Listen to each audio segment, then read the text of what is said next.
But never mind. We'll go early today. So, but yes, good morning to you, one and all. And as always, welcome to the Good Morning Walk. And what an interesting walk it's going to be today. Because as you veterans of the Good Morning Walk will know, when we first started the Good Morning Walk, Donald Trump was in his sort of final days of office, and we were covering the madness that was going on in sort of his final days. Oh, hang on, is that yes, is that Jay? Good morning to you, Jay. And we were covering sort of the madness of the final days of sort of the Donald Trump presidency. Oh, David, good morning to you. But yes, good morning to all the people joining us. And I think there's a lot of parallels that can be drawn from the way that our Conservative Party is acting, or at least the things that they're doing, versus that of the current Republican Party in America. And of course, the big thing that has happened was that Liz Cheney lost her primary. And don't get me wrong, there is nothing really that praiseworthy. Well, this sort of is, but we'll go into it. But, you know, Liz Cheney she's like the typical Republican. Everything that Republicans did, she did. She voted with Trump on pretty much everything, so it's not like she separated herself from a voting record or anything like that. But the interesting thing for Cheney, well, just like, you know, it's the tale of two lizards today. That's what I should have called the stream today. Oh, I'll rename it when I get back. The tale of two lizards. Oh, damn. It's only just come to me. But yes, Liz Cheney, compared to a lot of other Republicans, did not go along with Donald Trump's big lie. And that really made her stand out. In fact, she was like the head chairwoman of the committee. Let's see. Oh, hang on, I've just realised my chat hasn't been scrolling up. So we've got Hooten, good morning to you. Helen, good morning to you. Yes, early start indeed. Where are my lovely ponies? We'll probably get to them soon. Liz is not trustful. Pretty Bird, greetings to you.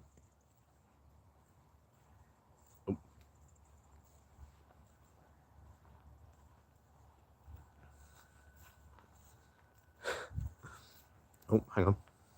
There's that. There we go. Gaijin, good morning to you. But yes,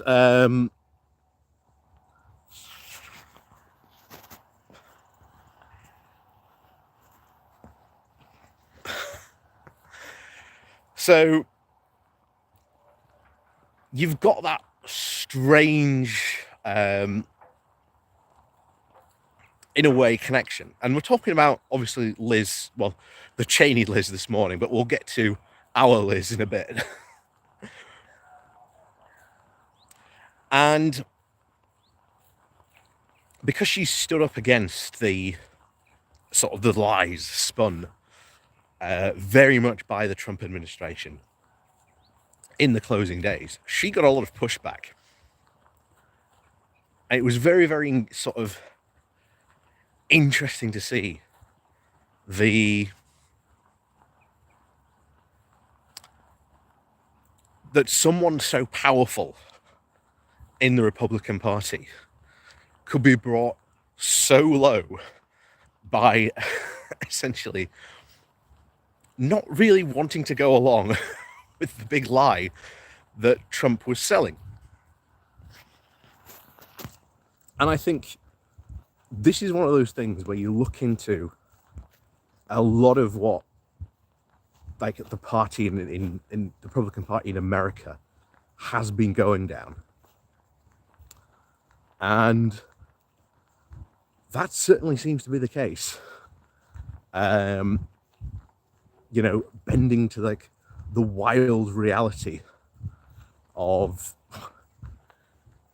well, populism. And that seems to be the state that America is in, that you've actually got someone who toes the party line, bear in mind. It's not like, you know, Liz Cheney is saying anything too radical. The most radical thing that she is saying is, I am not going to go along, you know, with Trump's big lie. That's all she's saying. Everything else she is saying is like well and truly Republican. So, you know, and I've always said, you know, when someone does something good, even if they're like overwhelmingly bad, at least, you know, they maybe should be, you know, praised a bit. So you've got to give Cheney that she was one of the very few Republicans to actually stand up against sort of this big lie that Trump had done. But her removal signals a very big shift in the direction of the Republican Party. And you can just see the amount of, well, crazies that they're getting sort of elected that believe this. In fact, recently, I believe, there were a couple of states that have refused to certify even primary results because these crazy Republicans have taken over this legislature. And whereas Donald Trump maybe failed to overturn the result in 2016, they're gaining power potentially to be able to do it again. And this should be very, very worrying, I think, to anybody in America, that the Republican Party has lost the plot completely in doing this, and should be kept as far away from power as possible. Now, let's turn. Now, like I say, I'm going to go back and rename this stream "The Tale of Two Lizards," because you've only got to look at Liz Truss now, who, like Cheney, rising star in the Republican Party, shot to prominence, became, you know, incredibly influential, and is at the point where she is going to be our next Prime Minister. And unfortunately for us, in this case, she basically talks complete economic nonsense, wants to push and do things that are going to be an absolute disaster, you know, for the country, and it is not going to be good, and it is not going to be good at all. You know, I said this last week that I'm very, very much resigned to the fact, you know, we're going to have Prime Minister Truss, and that is our current situation, and it's going to be a bad one, because Truss has no plans to deal with any of this economically. She hasn't even put forward one, as far as I'm aware. Well, she says she has, but it's just the typical, oh, well, if I cut taxes, that'll solve everything. Which is the very libertarian way to go about trying to solve a problem. Oh, Fox, good morning to you. Yeah, Christopher Disaster Liz. Pretty bird. You can't win a Republican primary without Trump, but you can't win a general election with him. Everyone who's a Trumpist is done with Trump. We'll see what happens. Oh, Christopher, good morning from the free land of the European Union. Good morning to you.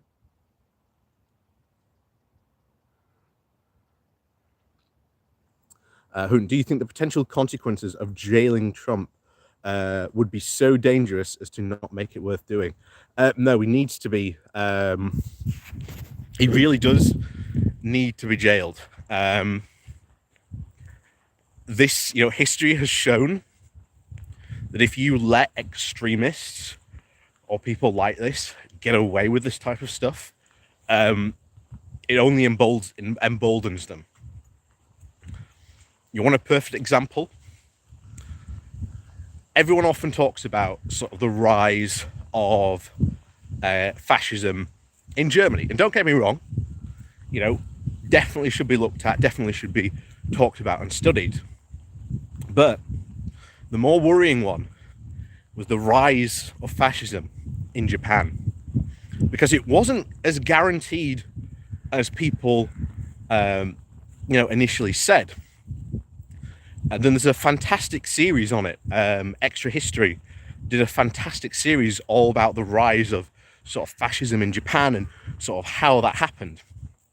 And it all came down to the fact that they had a series of incidents of people committing these crimes and promoting these sort of these far right nationalistic views that sort of were predominant in Japan, but they were never punished. Because they were never punished, they were emboldened time and time again. So definitely worth a look up if you get a chance to see it. Oh, good morning, Loki's children. Good morning to you. Like I say, welcome to a bit of an early good morning walk today. Like I say, I keep on trying to not walk as fast, because obviously we're out early in the morning. But you can't help it sometimes.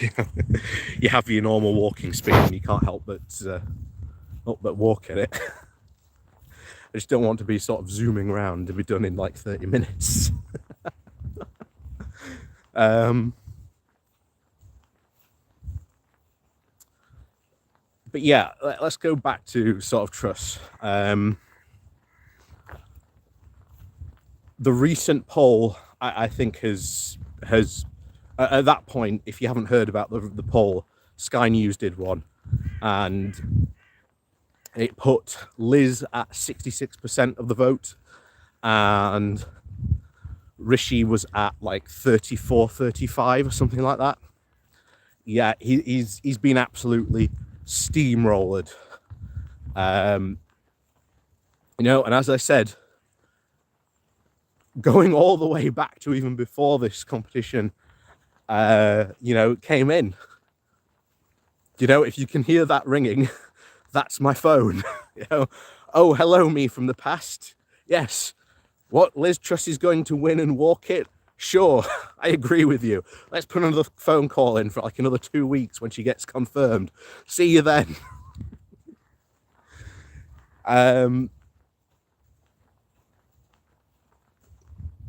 Yeah, it is pretty much a foregone conclusion, I think, at this point. But it has been since, I think, the first week. Sunak should, rather than sort of portray himself as this steady pair of hands, I think should have gone out and just started telling the Conservatives the truth. It would be the truth that they didn't want to hear, but I think it would have been the truth that they needed to hear. And I still think he'd have lost. I still think he'd have lost, but I think it would certainly maybe have brought a lot of Conservatives around. And then when Liz Truss fails, which she will fail, I always tell people, and I've been telling you for now, November is when this all kicks off. November is where this all kicks off. And that's where things could get really scary.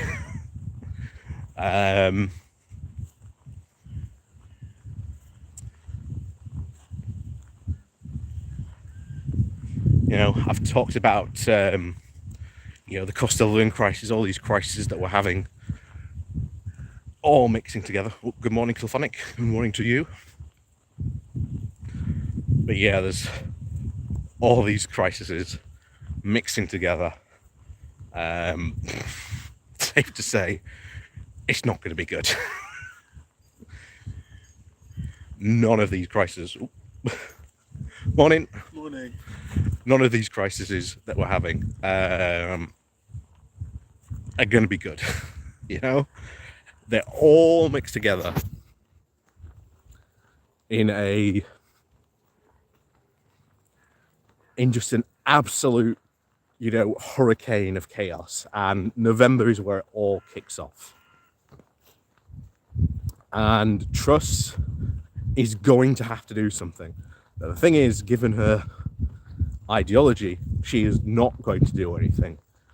And if anything, she's going to try and cut taxes even more to try and solve this.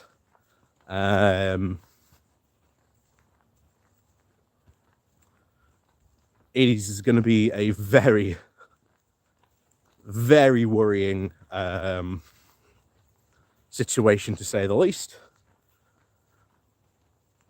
But then that's what you get with a party who just seems to just want to ignore reality. And in a way, I would at least hope that the more moderate Conservatives actually stand up to Truss and say, what on earth are you doing? Because the right wing are going to be egging Truss on to go through with their more extreme economic reforms. And trust me, they will be. Because we're going to end up in a recession very, very, very soon. Even Liz Truss said recently, we're going to end up in a recession. Well, hold on a second. Why are we going to end up in a recession? What's been going on that has caused us to do this? They don't even want to look back and say, okay, how did we get here economically? What happened?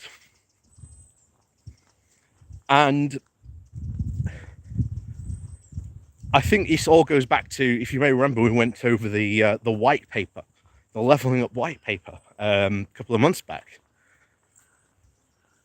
And the first two chapters were incredibly sort of brutally honest about what had really been going on, certainly in the country, for a long time. The lack of investment, there'd been no serious economic plan,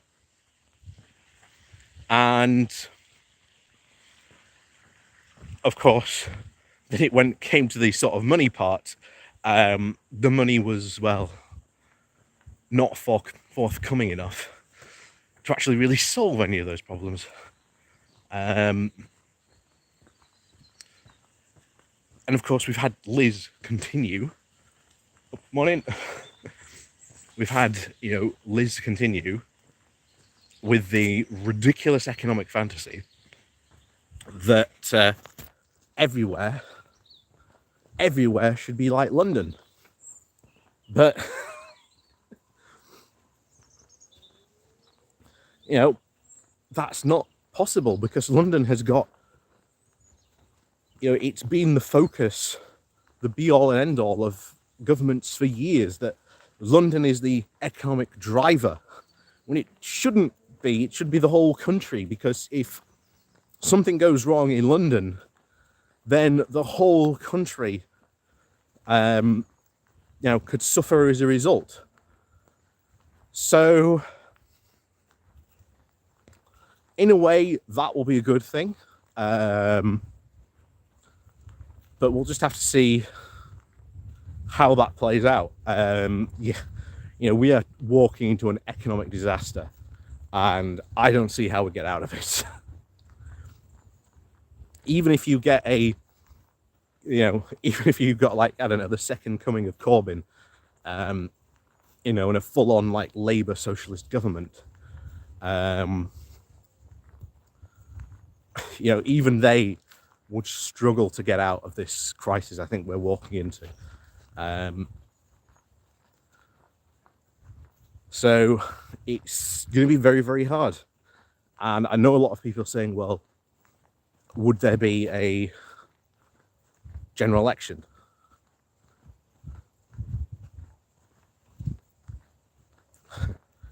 Oh, Michael Mayo, good morning from Germany. Harvest crazy. Well, it is harvest time, as they say. Morning.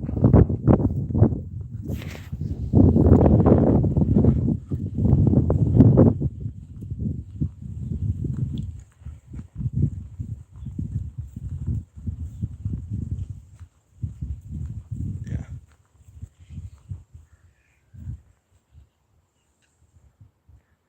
Ta-da! For all you pony lovers, there you go. There we go.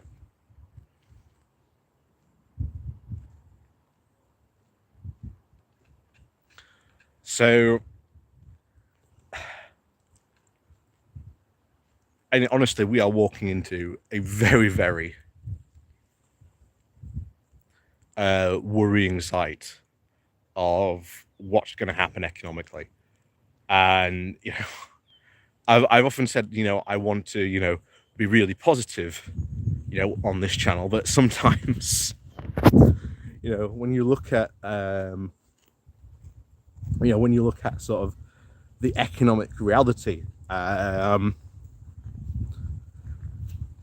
course, this is when the time for real solutions come in. You know, listening to those experts. And of course, as Michael Gove infamously said, well, now is the time. You know, people have stopped listening to experts. No one wants to listen to them anymore, which, well, again, Tony Blair's infamous counterpoint, well, sooner or later, you're going to have to need those experts because you're going to need their advice. Yeah, you are right, Pretty Bird. Yeah, it's going to be really hard to face positively. Yeah, Martin Lewis is indeed losing it. Yeah. Because I think he knows. I think Martin Lewis, out of everyone in the country, probably knows, unfortunately, what's about to happen.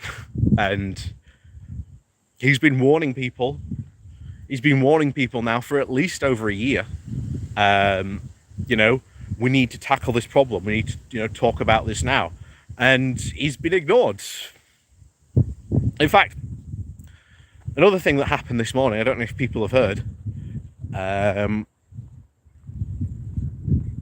this is a deliberate plan by the Tories. I don't know if it's a deliberate plan, because no one would ever intentionally crash the economy like we're seeing here, because they know that they would lose. This is why, you know, I've said there isn't going to be an early election,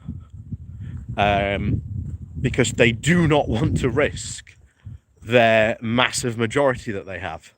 They would never put it at risk. They would rather sit there for the next 2 years and be able to pass their, you know, fantasy policies, their fantasy economics, and do what they want for the next 2 years, without having to go to the public and say, well, why are things so bad? Well, you've been in power for over, well over a decade. And you haven't solved problems. You've created far more problems during your tenure. What's your explanation for this? And that's going to be, that election in itself is going to be fascinating, trying to watch, Conservative MPs and ministers try and wriggle out of that question, because it's going to be, they can't really answer it. You can't really answer it, at least without not being, shall we say, brutally honest.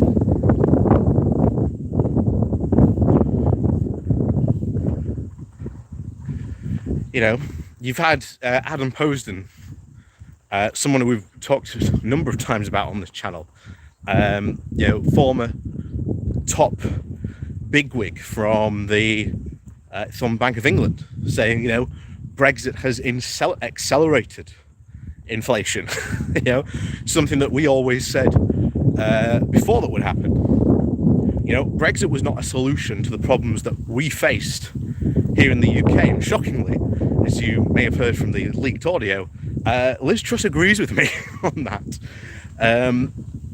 The problems that we faced as a country were never caused by Europe, immigrants, or anything else like that. It was problems here that sort of needed solutions, and there are solutions out there. We've talked about them numerous times. What you could do to help ease the cost of living crisis. Even Keir Starmer's idea, he's come out recently, would actually help the cost of living crisis. So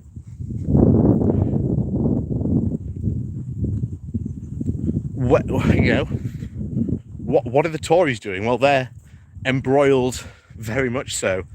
I think, Jem, good morning to you. They're very, very much embroiled in a civil war that, John, good morning to you. They're very, very much embroiled in a civil war at the moment that is only going to get worse, because you can look back at this at 2016, and there were Tories who were on the Leave side. Tory MPs who were like, well, we don't like being in the EU politically, but we actually really like being in the single market and customs union because it's really good for our economy. It's, really good for our industries. But of course, they all got the boot. These a lot more moderate Tories who, every Tory at the moment seems to be talking about, deregulation. But they don't talk about very often what the regulations and what they actually want to deregulate. Whereas you have the more moderate Tories who are like, no, we get regulation. We understand why it's got to be there. Are not ideologically driven like the far right libertarian free market fundamentalists, like the ERG, who are just like, we must get rid of all regulation,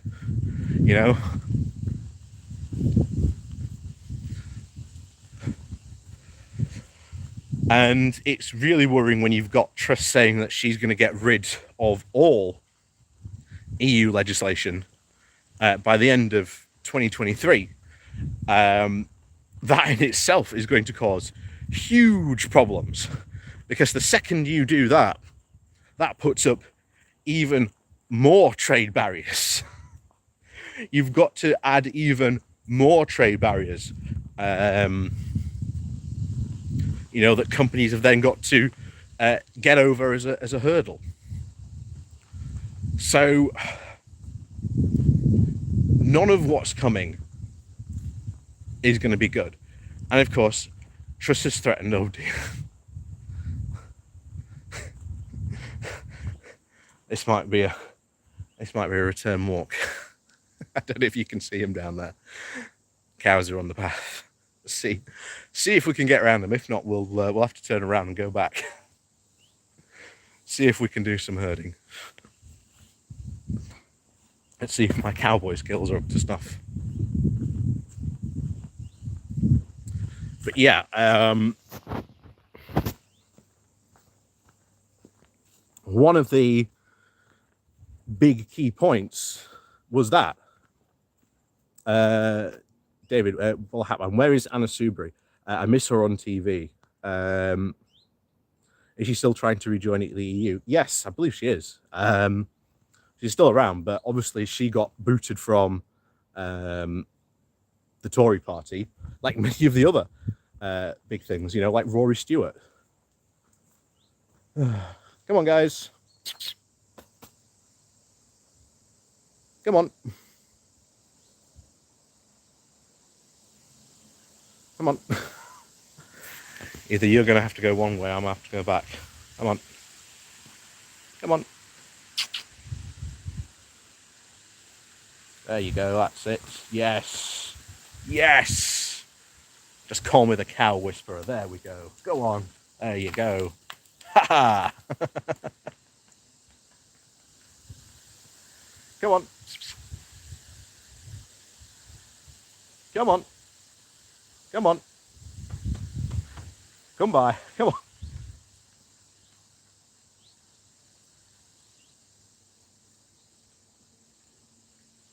Come on. Oh no, they're going the other way now. They're going the other way. Should we try? I don't want to get sandwiched between cows if they decide to come back up, that's all. Oh no, they're moving. They're moving. Excellent, excellent. Good, good, good. On they go.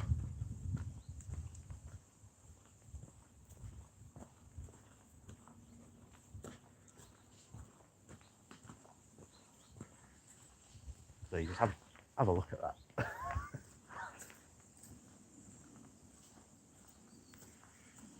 Come along now, boys. Move along. That's it.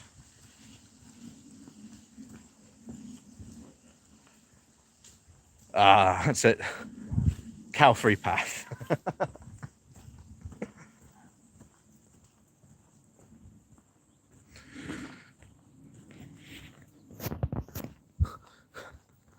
Take a chance to get some free milk. Oh. So the other thing that I want to report about that happened this morning, because I think it's again quite funny. Like I say, as we said, I think Liz Truss has won this race. All she had to do was turn up. I said earlier on how popular she is, how easy she's just literally going to like steamroll this race. As long as nothing bad happens or anything like that, you know, she's got this in the bag. And, you know, even when that audio came out, that audio doesn't hurt her now, hurts her at the next general election when she's Prime Minister. But it does, if anything, it bigs her up among the Tory faithful. But one of the things that Michael Gove came out this morning and has done is he's come out in favour of Rishi Sunak. Now, why has he done this? Well, I think he's trying to give certainly Rishi one last chance at trying to redeem himself. But even I think those chances are gone. I think to win, Rishi Sunak needs a miracle. He needs an absolute Hail Mary pass. I don't think that's going to happen.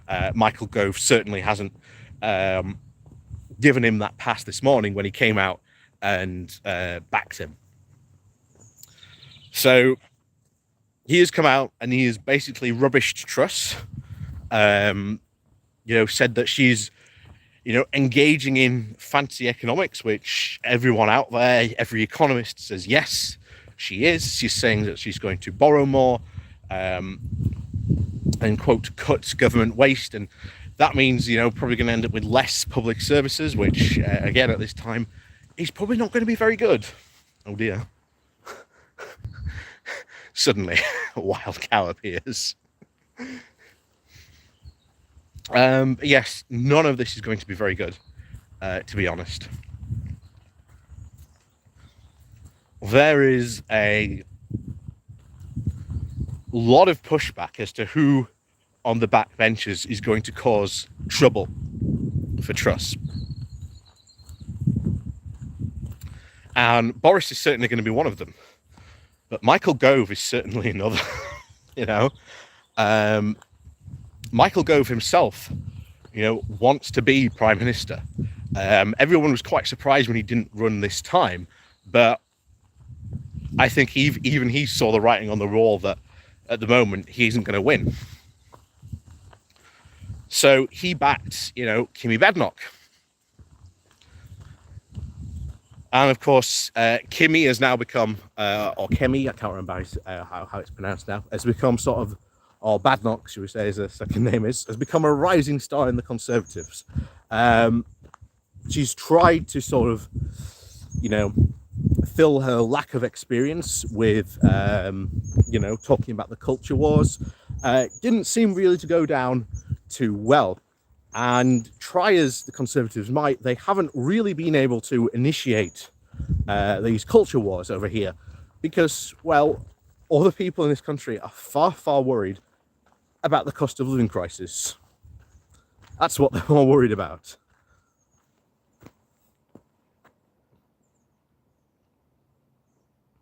Yeah, with Michael Gove behind you, what chance do you have? Yeah, exactly, Helen.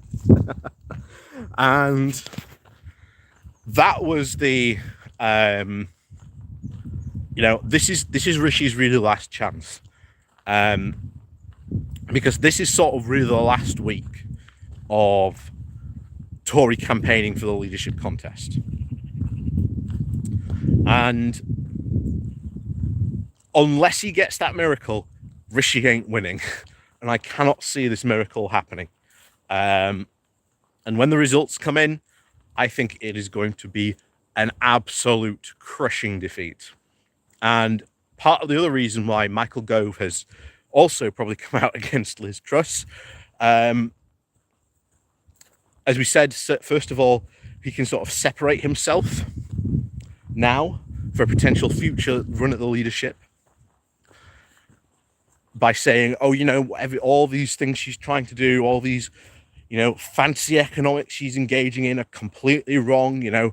Why is she doing this? Rishi's really the guy. He was the one talking sense. That is what he's essentially doing there. But also, he knows he ain't going to get a job in Liz Truss's cabinet.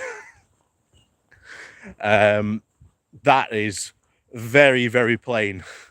Very, very plain to see. Both Liz and Michael have not been getting on very well for quite some time, and it is obvious he isn't going to be in the cabinet. Very, very obvious he is not going to be in the cabinet. So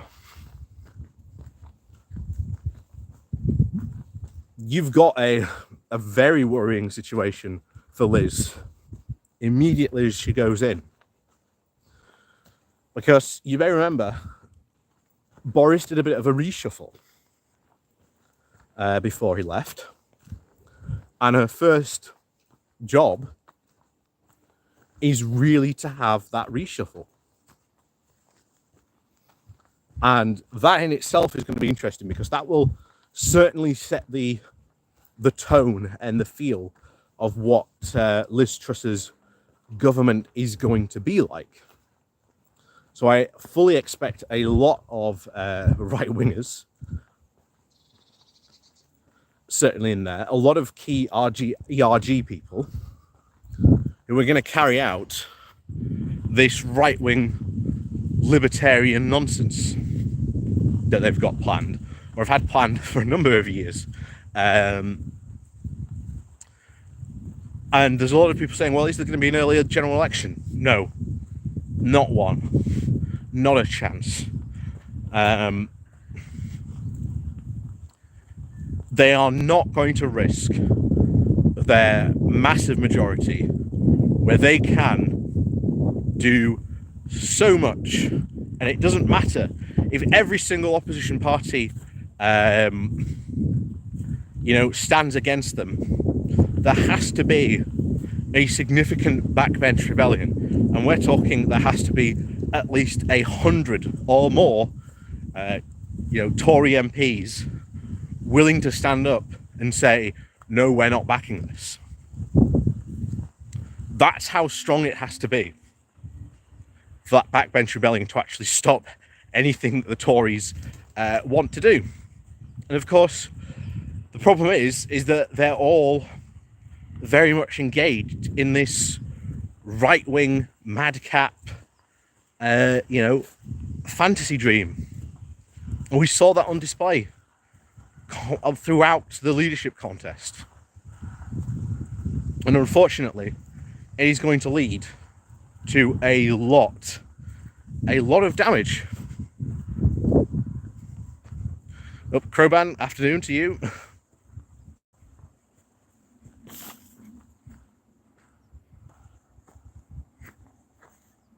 Yeah, can't see Mad Nad's getting a promotion.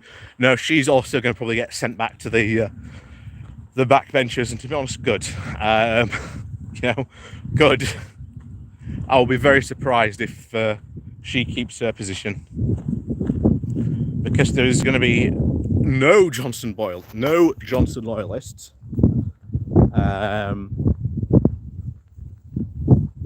And certainly no one who backed Rishi Sunak is going to be allowed to stay.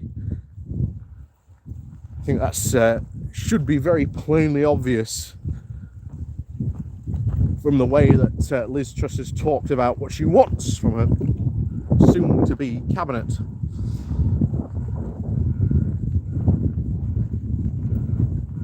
And of course, we'll find out in a couple of weeks what her cabinet is going to look like, and what they intend to do. And we're probably going to get either John Redwood or Kersey Kwarteng as Treasury Minister, and that's going to be worrying, because that's going to set a massive right libertarian agenda to the economy, and certainly on spending as well.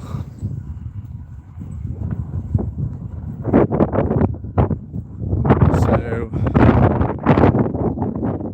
none of it is good, unfortunately. I don't want to keep on saying that, but it's true.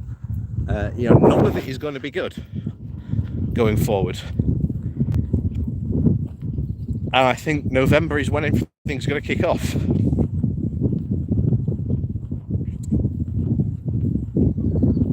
And I know people are talking about trying to do a general strike, but given how low, union membership is in the UK, I'm not 100% sure that will actually work. If anything, what will happen, there'll be more a tipping point, and then people will start to really protest. And I think start to protest in a really significant way. And I think those protests, as much as I don't want them to, will probably turn violent. And I think we will probably see scenes like back in, if you may remember, 2012, where you had this one big violent riot in London, and then those riots sort of spread across the country. So I think that is more a chance of what we are going to see. I think at that point, the Tories are going to know that they're done. And I think they're going to try and set up so much stuff which they're going to know that the upcoming governments can't undo as easily. You know, trade agreements that are going to sort of deregulate by stealth. All these, you know, free ports and special economic zones which borrow very heavily from charter cities and what they and their objectives are, which is why I've been talking about a lot about charter cities recently. You know, it's something we need to worry about and sort of be ringing the alarm bells about now rather than later. And you're telling people this is what they want to do. It's also why we need to start telling people this is why free ports are bad and, you know, aren't going to help your region. So when we come in and, you know, we're closing down those free ports, we're not closing them down because they were good or anything like that. We're closing them down because they were bad and that they were awful.